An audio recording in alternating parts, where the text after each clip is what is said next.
Ada penelpon Ibu Yayah dari Jakarta, kelihatannya beliau sudah kehilangan kepercayaan begitu dengan Kementerian Tidak Agama. heran lagi. Ini ironis kan ya, bagaimana Gusmis? Ya, ini persis seperti yang saya katakan di awal tadi, bahwa persepsi publik terhadap Kementerian Agama buruk. Cuman selama ini tidak ada kasus yang, kecuali pada kasus Padang Abadi Umat itu.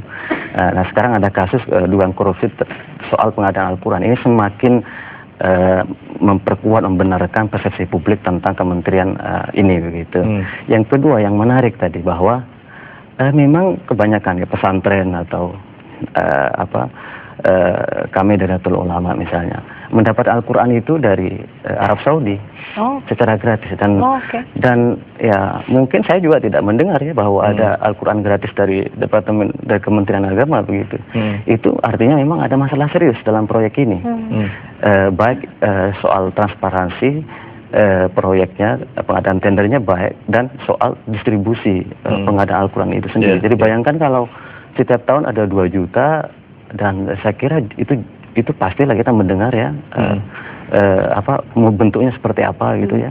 Al-Quran Departemen Agama itu saya tidak pernah melihat itu. Jadi dugaan korupsi soal pengadaan Al-Quran ini semakin terang menderang begitu. Tadi Anda pertama mengatakan bahwa masyarakat memang sudah tidak percaya lagi dan mungkin tidak percaya dengan Kementerian Agama. Apa dampak realnya di masyarakat kita ketika Kementerian Agama ini sudah tidak punya wibawa lagi atau tidak punya posisi di mana dia seharusnya berada? Ya, tentu saja ini akan semakin menghilangkan kepercayaan publik ya terhadap bagaimana kementerian ini memberikan pelayanan terhadap masyarakat misalnya. Itu yang pertama. Yang kedua, kalau kita lihat pada akhirnya kemudian masyarakat tidak mau lagi berhubungan dengan kementerian ini karena begitu banyak informasi-informasi yang di dalamnya ada keterkaitan dengan tindak pidana korupsi itu. Dan ini sekali lagi harus ada terobosan yang cukup serius ya. Terobosan yang pertama memang KPK ya, ada penegakan hukum. Terobosan yang kedua memang menurut saya pihak-pihak yang disebutkan oleh KPK misalnya atau lembaga direktorat yang disebut oleh KPK, saya kira memang harus mengundurkan diri gitu. Dan yang saya kira sangat aneh ya, Menteri Agama ketika KPK menyampaikan, Menteri Agama cenderung diam dan tidak mengambil langkah, kecuali yang saya dengar itu Sekjen Mas Bahrul Alam begitu. Itu pun merasa terkejut begitu, seolah-olah tidak tahu menahu tentang kasus korupsi, padahal korupsinya sangat telanjang begitu ya. Proyeknya sangat jelas pengadaan Al-Quran, dan semestinya harus ada langkah-langkah yang cepat yang diambil oleh Kementerian Agama untuk tidak hanya mengklarifikasi tetapi melakukan investigasi internal ya, sehingga kemudian ada KPK proses dari luar yang melakukan investigasi, tapi juga ada proses dari dalam untuk melakukan perbaikan secara radikal sehingga kemudian persepsi publik terhadap kementerian ini kembali menjadi baik begitu. Kalau Anda melihat Gusmis, kasus di Kementerian Agama ini, kalau katakanlah benar ada korupsi di pengadaan Al-Quran, ini hanya akan berdampak kepada Kementerian Agamanya saja, atau jangan-jangan mungkin bisa juga berdampak kepada tingkat kepercayaan masyarakat terhadap pemuka agama? Ada tidak ke arah sana Gusmis lihat? Itu sudah pasti ya, bahwa kemudian orang mengatakan ya Kementerian Agama yang diharapkan bisa menjadi teladan dalam memberantas korupsi, ternyata ya tidak bisa begitu. Kita tahu bahwa misalnya NU dan Muhammadiyah sudah mengeluarkan satu fatwa bahwa koruptor itu kafir begitu. Itu satu fatwa yang saya kira sangat progresif ya, dan mestinya itu menjadi semacam pegangan ya bagi Departemen Agama, bahwa orang yang kafir itu bukan hanya sekedar dia konversi ke agama atau melanggar hukum-hukum formal dalam agama, tapi orang yang melakukan korupsi sungguhnya adalah kafir. Dan saya kira kementerian atau lembaga yang harus menerjemahkan fatwa NU dan Muhammadiyah itu adalah Kementerian Agama. Nah, sekarang KPK menemukan dugaan ada indikasi korupsi soal pengadaan Al-Quran. Ini artinya bahwa kekufuran sudah mulai mendekati Kementerian Agama. Gusmis, ada Pak Nazarudin Umar sudah bergabung. Kita sapa dulu. Selamat pagi, Pak Nazarudin. Selamat pagi, Assalamualaikum warahmatullahi wabarakatuh. Waalaikumsalam, Pak. Bapak, mungkin Anda bisa cerita dulu bagaimana sebetulnya proses pengadaan Al-Quran di tahun 2009-2010 ini? Iya, pertama saya ingin menyampaikan kekagetan saya yang luar biasa ya. kok kenapa nama saya dikait-kaitkan. Pertama, saya tidak pernah menjadi Dirjen Pendidikan Islam seperti yang disebutkan. Saya hanya pernah menjadi Dirjen Bimas Islam. Saya tidak pernah menangani apa yang disebut dengan biaya-biaya pesantren, madrasah dan sebagainya. Itu nggak ada di tempat saya. Saya menjadi Dirjen Bimas Islam. Memang pernah menangani pencetakan Al-Quran, tetapi pada saat itulah saya betul-betul memang melakukan satu hal yang mungkin sifatnya revolusioner ya, sehingga banyak para relasi kita itu kaget ya, karena pertama saya melihat Al-Quran itu adalah kitab yang sangat suci. Saya mempertaruhkan kapasitas saya akan orang dari guru besar di UIN Jakarta dipinjam atau diminta untuk menjadi dirjen. Nah, begitu masuk ke dalamannya Kementerian Agama, saya melihat ada sesuatu yang sangat harus diperbaiki. Yang pertama, contoh yang paling kecil, karena kita ini temanya Quran, ya kan.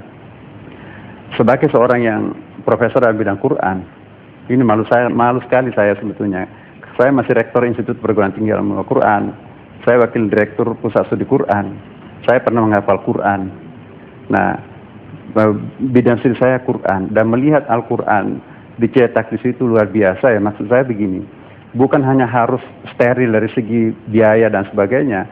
Saya minta supaya para rekanan-rekanan yang akan terlibat itu, boleh nggak Al-Quran itu dicetak oleh orang-orang yang tidak boleh disentuh oleh perempuan yang haid misalnya. Saya pernah meneliti, ternyata perempuan-perempuan yang bekerja di situ yang mungkin menstruasi tetap menyentuh Al-Quran. Ya, robekan-robekan Al-Quran itu diinjak-injak. Kemudian juga gudang itu ditumpuk, Qur'annya paling di bawah, yang di atas itu buku-buku yang lain, buku-buku komik dan sebagainya. Nah, ini yang saya bersihkan, bahwa tidak boleh seperti ini. Makanya itu rekanan siapapun yang akan masuk itu harus menyiapkan gudang yang besar. Tidak boleh Quran ditumpuk-tumpuk sedemikian itu. Tidak boleh Quran itu disentuh oleh sembarang orang. La yamassuhu illal mutahharun, jangan menyentuh Quran itu selain dalam keadaan bersih. Bagi kami penganut mazhab Syafi'i, ya, Nahdlatul Ulama, pernah katib Nahdlatul Ulama, tidak boleh Quran itu disentuh, diobok-obok, dicetak oleh orang-orang yang tidak bersih, sekalipun itu belum jadi Quran yang utuh. Nah, bayangkan sampai seperti ini pun juga saya lakukan. Kemudian dari segi penawaran-penawaran saya memang betul-betul mewanti-wanti. Kalau kalian mau untung, jangan diuntungkan pada Al-Quran. Bahkan kalau perlu kalian hibahkanlah Quran. Kebutuhan kita di dalam Indonesia ini ada sekitar 2 juta Al-Quran kita butuhkan setiap tahun, tapi yang mampu dicetak Kementerian Agama itu sekitar 60 ribuan per tahun, dan itu pun disalurkan kepada Kanwil Agama, kemudian Kandepak, sampai ke kantor urusan agama. Nah, makanya itu saya menjadi sangat kaget ya, kok kenapa bisa sampai muncul isu seperti ini. Kemarin ya, terus terang, walaupun saya bukan dirjennya lagi, tapi saya minta waktu itu siapa yang menjadi pejabat saya, karena begini, saya ingin clearkan dulu bahwa saya kan itu cuman kuasa pengguna anggaran ya, KPA ya, eselon 1. Di bawah saya itu ada direktur. Jadi pejabat pembuat komitmen, itu direktur. Nah, yang menangani pengadaan ini adalah di eselon 3. Jadi kok kenapa langsung keloncatnya ke saya? Oke, Pak Jadi Nazarudin. Sekaligus banyak cerita-cerita aneh, iya. Pak Nazarudin sebagai Dirjen Bimas pada saat itu, sejauh mana Anda terlibat atau mengetahui tentang proyek pengadaan apapun di Kementerian Agama? Dan selain Dirjen Bimas, siapa lagi direktorat lain yang terlibat dalam pengadaan apapun di Kementerian Agama? Saya tidak ingin tahu di luar saya ya. Saya hanya Dirjen Bimas Islam yang pernah mendapatkan proyek pengadaan Al-Quran ini. Pada waktu itu, seperti saya katakan, jangankan persoalan harga, di markup dan sebagainya, itu sampai menyentuh Quran perempuan haid yang selama ini kan tidak boleh menyentuh Quran. Saya ingin betul bahwa Quran ini suci. Bahkan saya pernah meminta kepada Menteri Agama waktu itu, Pak Masud Basyuni, kalau perlu seperti negara-negara lain yang mencetak Al-Quran itu bukan perusahaan biasa. Semua di negara Islam itu yang mencetak Al-Quran itu adalah negara. Baik, Pak Nazarudin, mohon maaf Pak. Kitab suci biasa, ini bukan kitab biasa. Ya, Pak Nazarudin, boleh saya bertanya Pak? Ini bukan kitab biasa. Proyek pengadaan Al-Quran ini menelan dana berapa dan sepengetahuan Anda atau tidak Pak?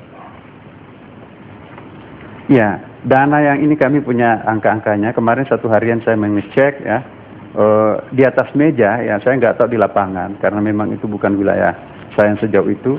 Alhamdulillah kami tidak menemukan ada sesuatu penyimpangan begitu ya di atas kertas berkas yang selama ini kita lakukan. Saya bersama Irjen, bahkan BPK pun juga kaget, dan BPK itu mengambil berkas kami semuanya dan setelah itu diteliti. Dan alhamdulillah sampai tadi malam kami tidak menemukan ada keganjilan kecuali ada satu ya. Dan itu memang berkas ini saya juga makanya ada kaget di sini.